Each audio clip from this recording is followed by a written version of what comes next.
Olá, bem-vindo à aula número 6. Nessa aula a gente vai abordar o processo de instalação do nosso virtualizador do tipo 1, que é o nosso Hyper-V. Esse virtualizador, o Hyper-V, ele já é nativo, ele é uma função nativa do próprio Windows Server.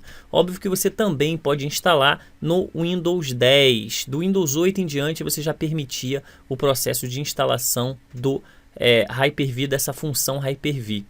No Windows 10 você já tem o Hyper-V já na versão 3.0 em diante, aí você já consegue realizar algumas configurações bem interessantes, como transmissão de máquina virtual ao vivo, enfim, e coisas do gênero.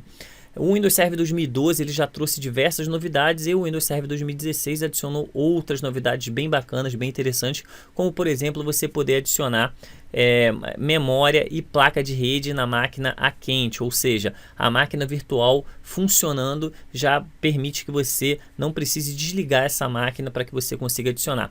A gente, óbvio, durante todo esse processo de aprendizado do Windows Server 2016, a gente vai abordar aqui o Hyper-V também, as novidades do Hyper-V.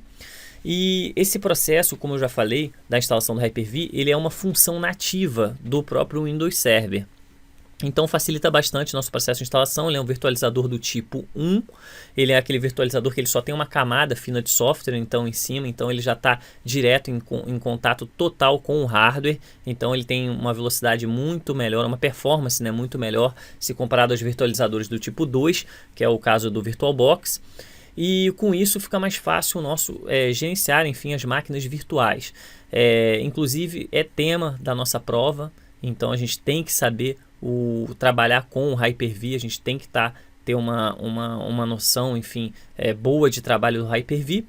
E para poder iniciar todo esse processo a gente vai executar, eu estou executando uma máquina aqui real, ok? Eu estou trabalhando com uma máquina real, não estou mais trabalhando com máquinas virtuais. Essa parte inicialzinha que a gente fez, a parte de servidor local e coisas do gênero, a gente mostrou algumas configurações bem básicas, parte de drivers, enfim, toda essa parte inicial foi para que a gente pudesse chegar até esse momento de adicionarmos uma função. Então clique em gerenciar, adicionar funções ou recursos.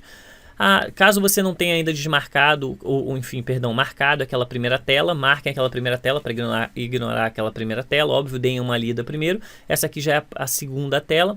Instalação baseada em função ou recurso, próximo. Aqui a gente vai selecionar o nosso servidor. Por enquanto a gente só tem apenas um servidor. Vou dar aqui um próximo. Vou selecionar aqui o Hyper-V. Vou adicionar recursos. Perfeito. Próximo. Aqui já começa os recursos. A gente não vai precisar instalar nenhum recurso agora específico. E agora, aí sim, a gente já entra na parte específica do Hyper-V. Sempre vale a pena uma lida aqui. Próximo. Comutadores virtuais. O Hyper-V ele precisa utilizar a sua própria placa de rede para que ele possa ter acesso a não só a sua rede física, como óbvio as suas placas de rede específicas, ou seja, a placa de rede sua que está conectada na internet. Se caso você tem uma placa conectada na internet, outra placa conectada no seu hub, enfim, ele precisa ter acesso, ele precisa da sua placa de rede física para poder fazer isso, bem como ele precisa da sua memória, enfim, do seu processador. Ele utiliza os recursos de hardware da sua máquina física para poder funcionar. Só que existem algumas pessoas que já marcam aqui agora. Eu não gosto de marcar aqui, até porque eu estou utilizando uma placa de rede nesse meu computador principal, nesse meu host físico. Eu estou utilizando uma placa de rede. Então o que eu vou fazer? Eu não vou marcar aqui agora. Eu prefiro fazer isso durante o processo de configuração dos computadores virtuais. Permitir que esse servidor receba as migrações ao vivo de máquinas virtuais. Isso aqui é bem bacana, mas a gente também não vai marcar agora, ok? A gente vai trabalhar isso mais à frente. O que acontece? Isso permite que, por exemplo, imagine dois sites, ou seja, dois lugares diferentes. Nós temos o site A e o site B. Imagine que eu quero transferir uma máquina virtual sem que eu precise desligar essa máquina do local A para o local B. Óbvio que via internet, enfim, imagina que essa máquina tenha, sei lá, 200, 300 gigas. Você transferir via internet, óbvio, isso acaba ficando bem complicado porque nossas conexões no Brasil realmente são muito ruins. Mas a partir do momento que você pensa numa rede gigabit, isso já se torna possível. Ok? Isso daí realmente já se torna bem possível e bem rápido até para ser feito isso aí numa rede local. Mas de qualquer maneira, não vamos marcar isso agora. Avançar. Aqui está o nosso repositório padrão. O local, ok, padrão para as máquinas aqui enfim, nossos discos virtuais e configurações específicas de cada máquina. Eu sempre altero. Eu gosto realmente de colocar aqui, ó, em C2 pontos. Eu crio sempre uma nova pasta chamada VMs. E aí você pode botar VMs Hyper-V ou VMs underline Hyper-V, fica a seu critério, ok? Ou simplesmente VMs.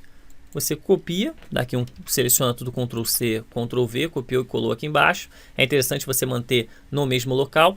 As boas práticas informam que o ideal seria você utilizar esse repositório de máquina virtual, tanto para a configuração da máquina quanto para os discos específicos, em um outro HD que não seja o mesmo HD do sistema operacional, ok? Nem é questão de partição não, outro HD mesmo, tá? Uma questão realmente de boas práticas.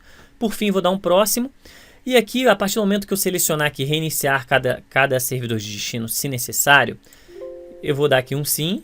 Ó, uma reinicialização se for necessário, o servidor será reiniciado automaticamente.